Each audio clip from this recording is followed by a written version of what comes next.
اور اس کے بعد بھی محسنین جیسی نماز قائم کرنے کی توفیق عطا فرمائے. ہم نماز کو کچھ لفظوں کی ادائیگی نہ بنائیں، بلکہ ہم نماز کو قائم کریں، اور ہماری نماز کیسی ہو جیسے محسنین کی ہوتی ہے. چلے اب مجھے بتائیں کہ کیا آپ کو استفتاء کا میننگ یاد ہو گیا کہ استفتاء کیا ہوتا ہے؟ Opening, very good. اوپننگ کسی چیز کو کھولنا، اس کو سٹارٹ کرنا. تب آپ دیکھیں جتنی بھی دعائیں اللہ اکبر کے بعد پڑھی جاتی ہیں ان سب کو دعائیں استفتاء کہتے ہیں، ٹھیک ہے؟ اور الحمدللہ ہم نے بہت ساری دعائیں سیکھ بھی لی ہیں آلریڈی.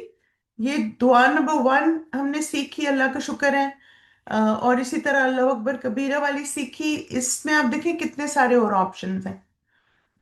تو یہاں پہ اس کے ساتھ آپ لا الہ الا اللہ 3 دفعہ ایڈ کر لیں، اللہ اکبر کبیرہ ایڈ کر لیں، تو آپ اس دعا کو پڑھ سکتے ہیں. اسی طرح اس کے ساتھ اللہ اکبر کبیرہ ایڈ کر لیں، اللہ اکبر کبیرہ 3 ٹائمز پڑھیں. تو الحمدللہ ہر دفعہ استفتاح میں نئی نئی دعائیں مانگنا آپ کی نماز کے خشوع اور فوکس کو بڑھاتا ہے.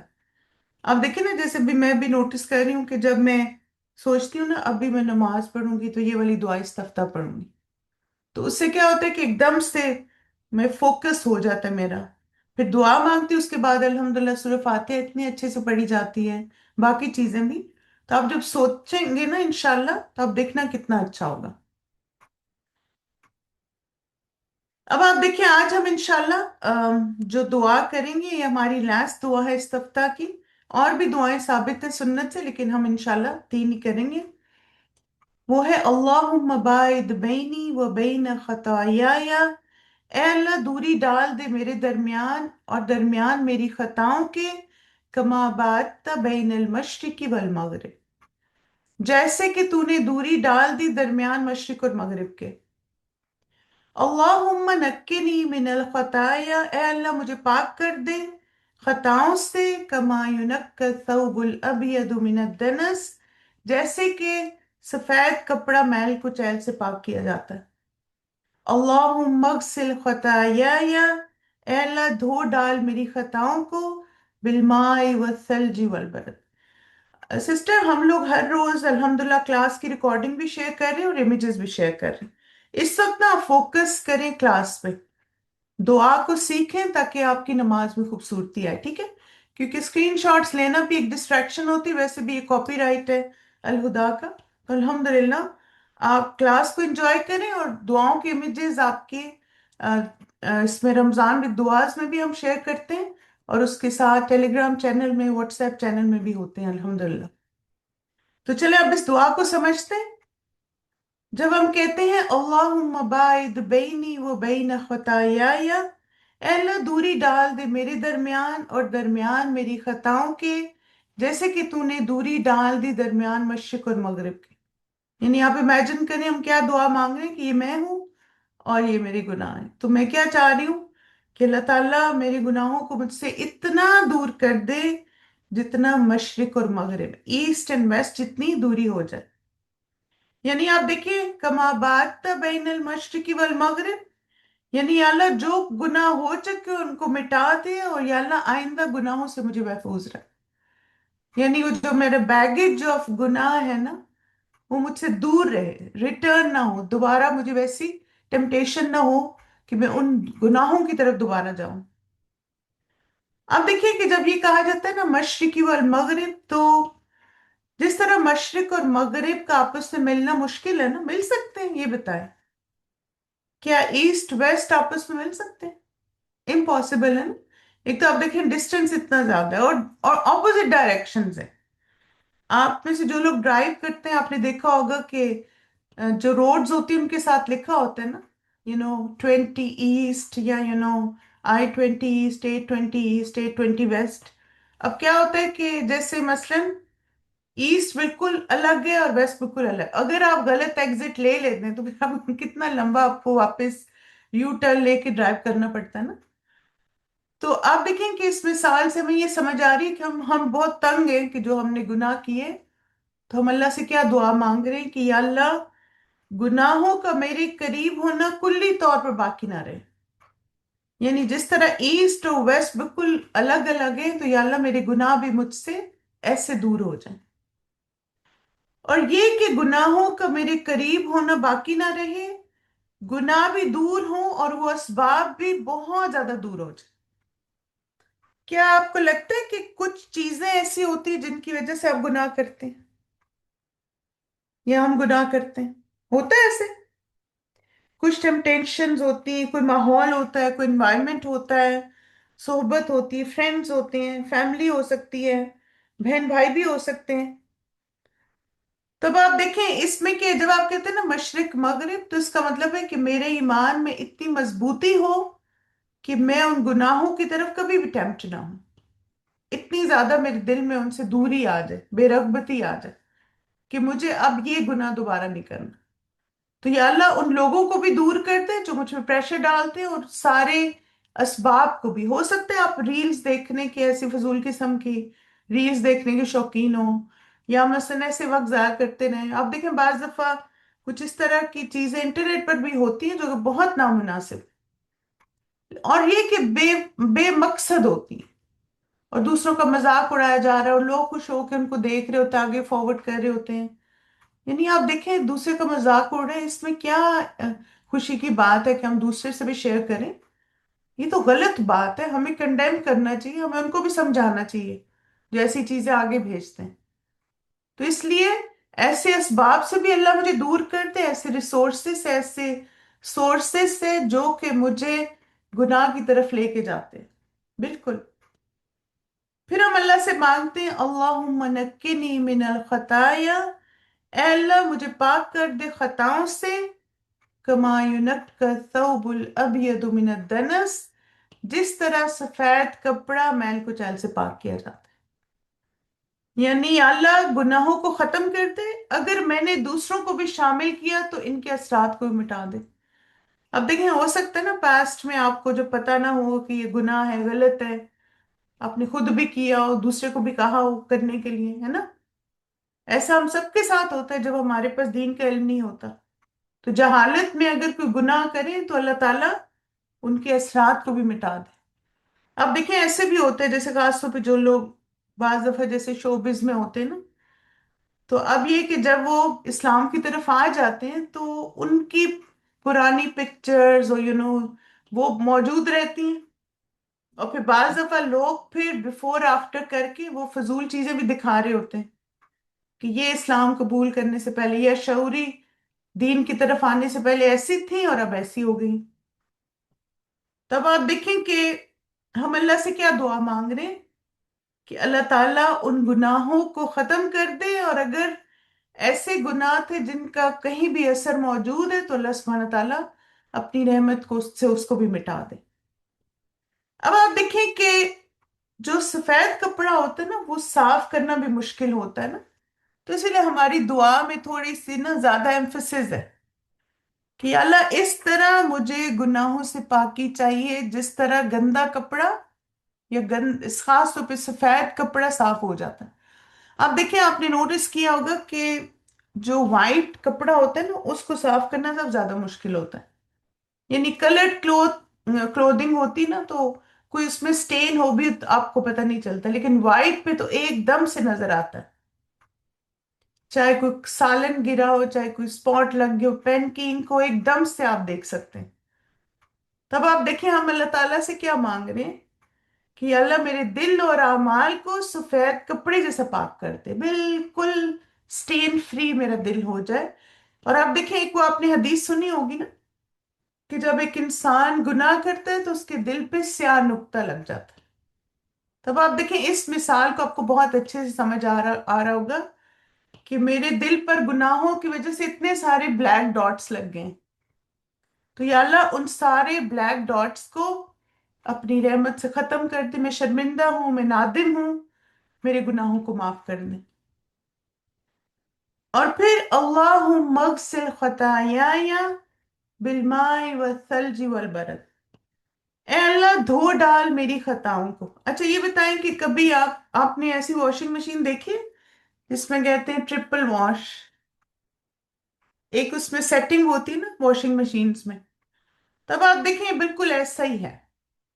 کہ ہم اللہ تعالیٰ سے کیا دعا مانگ رہے ہیں کہ یا اللہ میرے گناہوں کو، میری خطاؤں کو ایسے دھو ڈال، پانی سے، برف سے اور اولوں سے، یعنی ٹرپل واش ہو جائیں میرے سارے گناہ۔ اب دیکھیں کہ جیسے پانی بھی کافی تھا، لیکن پھر سلجی والبرد کیوں ایڈ کیا گیا؟ ایگزیجریشن کے لیے، یعنی کوئی بھی گناہ کا نشان باقی نہ رہے۔ ابن دقیق کہتے ہیں کہ ان چیزوں کو بیان کر کے انتہائی اچھی طرح سے گندگی مٹانے کو بیان کیا گیا، کیونکہ وہ کپڑا جس کو اوپر تلے تین پاک چیزوں سے دھویا جائے تو وہ انتہائی درجے کا پاک ہو جائے، پہلے ایک واش، پھر ڈبل واش اور پھر ٹرپل واش۔ یہ دعا اللہ تعالیٰ کے اس کال کی مانند ہے، واعف عنا واغفر لنا وارحمنا۔ یہ تینوں باتیں ایک ہی ہیں، ہے نا؟ یا اللہ ہمیں معاف کر دے، ہم سے درگزر فرما، ہم پہ رحمت کر۔ تو اسی طرح آپ دیکھیں اس میں بھی بالماء والثلج والبرد تینوں چیزوں سے واش کیا جا سکتا ہے، لیکن دعا میں تینوں چیزیں کیوں کہی گئی؟ تاکہ زیادہ اللہ تعالیٰ کے ہاں اپنی التجا کو رکھا جائے، خوبصورت انداز سے معافی مانگی جائے۔ تو 3 لیئرز آف کلینلینس ہے، یعنی 3 لیولز ہیں، ٹرپل واش ہے الحمدللہ۔ تو چلے مائی ڈیئر اسٹوڈنٹس، آپ اس دعا کو سنیے، یہ ساری باتیں ذہن میں رکھیں، اس کے بعد انشاءاللہ کچھ اور چیزیں ڈسکس کرتے ہیں۔ بسم اللہ۔ اللهم باعد بيني وبين خطاياي كما باعدت بين المشرق والمغرب. اللهم نقني من الخطايا كما ينقى الثوب الأبيض من الدنس.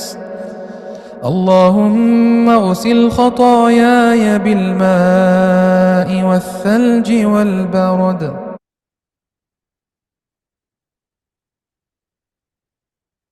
اور کیا آپ نے اس دعا پہ؟ چلیں اب اس کا لفظی ترجمہ دیکھتے ہیں۔ اللہم، اے اللہ، باعد، دوری ڈال دے، بینی، میرے درمیان، اور بینا، درمیان، خطایا، میری خطاؤں کے، کما، جیسا کہ بعد تو نے دوری ڈالی، بینا، درمیان، المشرقی، مشرق کے، والمغربی، اور مغرب کے۔ اللہم، اے اللہ، نکنی، پاک کر دے مجھے، من الخطایا، میری خطاؤں سے، کما، جیسا کہ یونکا، پاک کیا جاتا ہے، الثوب، کپڑا، الابید، سفید، من سے، الدنس، میل کچیل سے۔ اللہم، اے اللہ، اغسل، دھو ڈال، خطایا، میری خطاؤں کو، بالمائی، ساتھ پانی کے، والثلجی، اور برف کے، والبردی، اور اولوں کے۔ کتنی پیاری دعا ہے نا؟ چلے اب ایک دفعہ اس کو دوبارہ ترجمہ ذہن میں رکھ کے سنیں، ٹھیک ہے؟ بسم اللہ۔ اللهم باعد بيني وبين خطاياي كما باعدت بين المشرق والمغرب. اللهم نقني من الخطايا كما ينقى الثوب الأبيض من الدنس. اللهم اغسل خطاياي اللهم اغسل خطاياي بالماء والثلج والبرد. اللهم باعد بيني وبين خطاياي كما باعدت بين المشرق والمغرب. اللهم نقني من الخطايا كما ينقى الثوب الأبيض من الدنس. اللهم اغسل خطاياي بالماء والثلج والبرد. چلیے الحمدللہ، غور کیا آپ نے ساتھ ساتھ ترجمے پہ؟ اب ہم دیکھتے ہیں کہ نبی صلی اللہ علیہ وسلم اس کو نماز میں پڑھتے تھے، اس کی دلیل کیا ہے؟ ابو ہریرہ رضی اللہ عنہ سے روایت ہے کہ رسول اللہ صلی اللہ علیہ وسلم تکبیر اور قرات کے درمیان کچھ سکوت فرماتے تھے۔ سکوت کا مطلب ہے خاموش ہو جاتے، جیسے کوائٹ ہو جاتے تھے۔ تو میں نے عرض کیا یا رسول اللہ، میرے ماں باپ آپ پر فدا ہوں، تکبیر اور قرات کے مابین سکوت میں آپ کیا پڑھتے ہیں؟ آپ صلی اللہ علیہ وسلم نے فرمایا میں یہ پڑھتا ہوں، اللہم باعد بینی و بین خطایایا کما باعدت بین المشرق والمغرب، اللہم نقنی من الخطایا کما ینقی الثوب الابیض من الدنس، اللہم اغسل خطایایا بالماء والثلج والبرد۔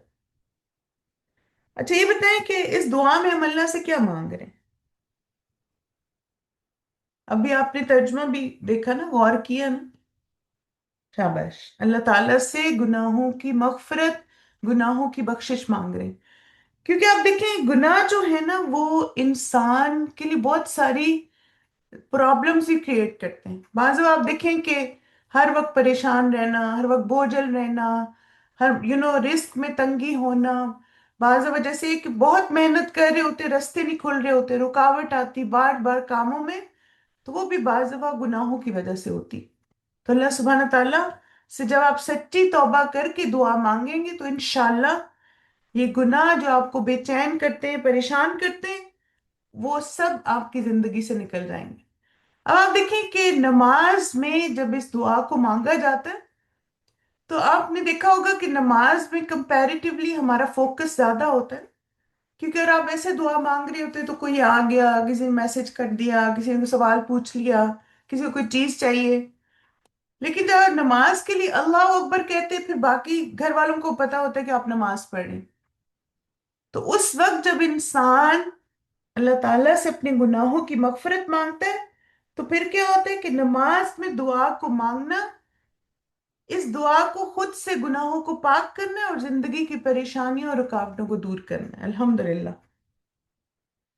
اور پھر آپ دیکھیں کہ جب اللہ سے توبہ کر لینا تو اپنی زندگی بہتر بنا، اس کا فائدہ کیا ہوگا؟ ان الحسنات یذہبن السیئات، آپ کی جو توبہ، آپ کا استغفار ہے، اس سے پچھلے گناہ معاف ہو جائیں گے۔ رسول اللہ صلی اللہ علیہ وسلم نے فرمایا جس نے بقیہ زندگی میں اچھائیاں کی اس کے گزشتہ گناہ معاف کر دیے جائیں گے۔ یعنی اب اگر توبہ کی سچی اور اللہ سے گناہوں کی معافی مانگی تو پھر انشاءاللہ اللہ تعالیٰ باقی گناہ بھی معاف کر دیتے ہیں، اور جو بقیہ زندگی میں بھی برائیاں کرتا رہا اس سے گزشتہ اور آئندہ دونوں زندگیوں میں ہونے والے گناہوں کی باز پرس ہوگی۔ یعنی توبہ بھی نہیں کی، اللہ سے معافی بھی نہیں مانگی، تو پھر کیا ہوگا؟ سب گناہوں کی باز پرس ہوگی۔ اسی طرح آپ دیکھیں کہ جیسے میں نے آپ کو کہا کہ گناہوں کی وجہ سے رزق تنگ ہوتا ہے، تو حسن بصری کہتے ہیں کہ اللہ کی قسم بادل میں تمہارے لیے رزق ہے، لیکن تم اپنی غلطیوں اور اعمال کی وجہ سے اس سے محروم کر دیے جاتے۔ تو کبھی بھی اگر آپ کو لگے کہ رزق میں بہت تنگی ہے، جاب نہیں مل رہی اور پریشانیاں آ رہی ہیں، تو یہ دعا کثرت سے مانگیں اور استغفار بھی کریں۔ اب دیکھیں یہ سورہ فاتحہ سے پہلے پڑھیں گے نا، اللہ اکبر کے بعد، ٹھیک ہے؟ اب آپ دیکھیں انشاءاللہ ایک تو ہم کوشش کریں گے کہ یہ دعا مانگیں اور اس کے ساتھ ساتھ کچھ اعمال بھی کریں جو گناہوں کو معاف کروانے والے، جس سے گناہ دھلتے ہیں۔ ایک تو آپ دیکھیں اچھی طرح وضو کرنا، رسول اللہ صلی اللہ علیہ وسلم نے فرمایا جو شخص میری طرح وضو کرے پھر 2 رکعت پڑھے جس میں اپنے نفس سے کوئی بات نہ کرے تو اس کے گزشتہ گناہ معاف کر دیے جاتے ہیں، الحمدللہ۔ اسی طرح جو وضو کرے اور پھر 2 رکعت پڑھے جس سے اپنے نفس میں کوئی بات نہ کرے اس کے بھی گناہ معاف کر دیے جاتے ہیں۔ ایک آپ دیکھیں وضو کرنا اور دوسرا وضو کے بعد 2 نفل پڑھنا، فرض نمازیں پڑھنے سے گناہ معاف ہو جاتے ہیں۔ تب آپ دیکھیں اس حدیث سے کیا پتہ چلتا ہے کہ جو 5 نمازیں پڑھتا ہے، 5 وضو کرتا ہے، تو پھر اس پر کوئی میل کچیل نہیں رہتی نا، جسم بھی صاف ہو جاتا ہے۔ تو اسی طرح جب نماز میں یہی مثال نمازوں کی، جب بھی اس سے کوئی خطا سرزد ہوئی پھر اس نے دعا کی، مغفرت مانگی، تو سب پچھلی خطائیں بخش دی جاتی ہیں، الحمدللہ۔ نبی صلی اللہ علیہ وسلم نے فرمایا صدقہ کرنا اور آدھی رات کو انسان کا نماز پڑھنا گناہوں کو دور کرتا ہے۔ یعنی آج کل تو الحمدللہ ہماری آسان ہے نا، سحری کے لیے سب اٹھتے ہیں، تو اس وقت 2 نفل پڑھنا یہ بھی گناہوں کی بخشش کا سبب ہے، اور اللہ کے راستے میں صدقہ بھی کریں۔ اسی طرح آپ دیکھیں ایسے مجلس میں شرکت کرنا جہاں اللہ کا نام لیا جائے، جیسے الحمدللہ دعاؤں کی ہماری کلاس ہے، دورہ قرآن کی کلاسز، باقی کلاسز آپ لیتے ہیں۔ رسول اللہ صلی اللہ علیہ وسلم نے فرمایا جب کوئی جماعت اکٹھی ہو کر اللہ کا ذکر کرتی ہے تو اس سے اس کا مقصد صرف اللہ کی رضا ہوتی ہے۔ تو آسمان سے ایک منادی آواز لگاتا ہے کہ تم اس حال میں کھڑے ہو کہ تمہارے گناہ معاف ہو چکے اور تمہارے گناہ نیکیوں میں بدل دیے گئے، الحمدللہ۔ اسی طرح آپ دیکھیں اگر آپ بیمار ہیں کسی تکلیف میں اور الحمدللہ کہتے ہیں تو اس سے بھی گناہ معاف ہوتے ہیں۔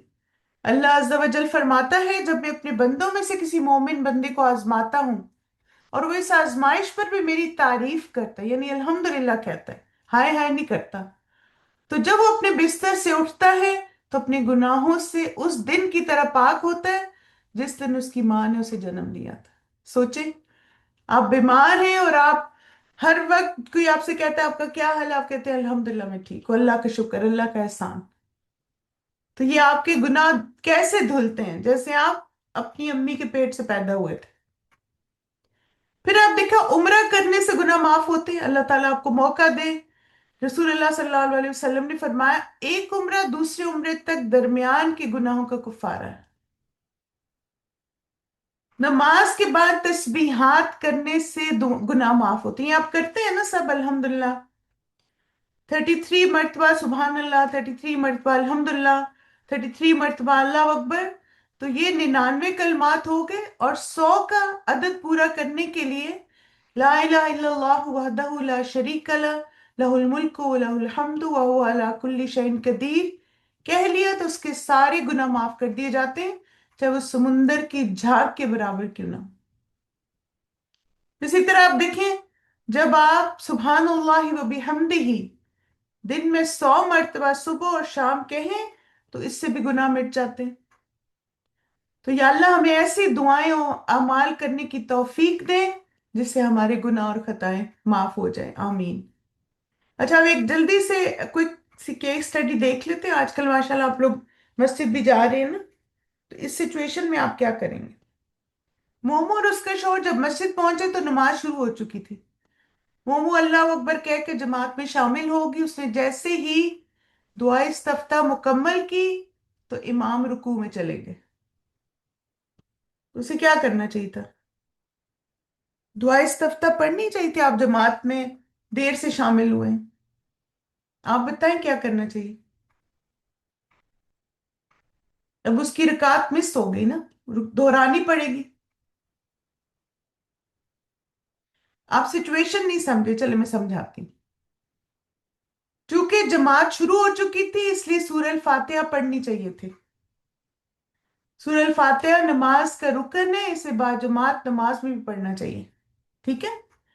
یعنی اگر آپ دیر سے شامل ہوئے جماعت میں تو اللہ اکبر کہہ کے سورہ فاتحہ پڑھیں۔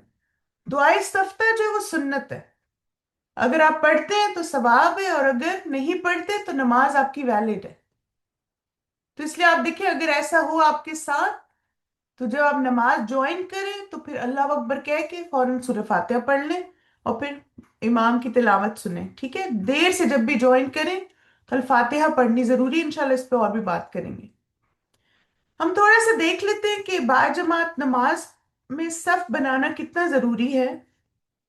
رسول اللہ صلی اللہ علیہ وسلم نے فرمایا کہ جماعت کے ساتھ نماز اکیلے نماز پڑھنے سے 27 درجہ زیادہ فضیلت رکھتی۔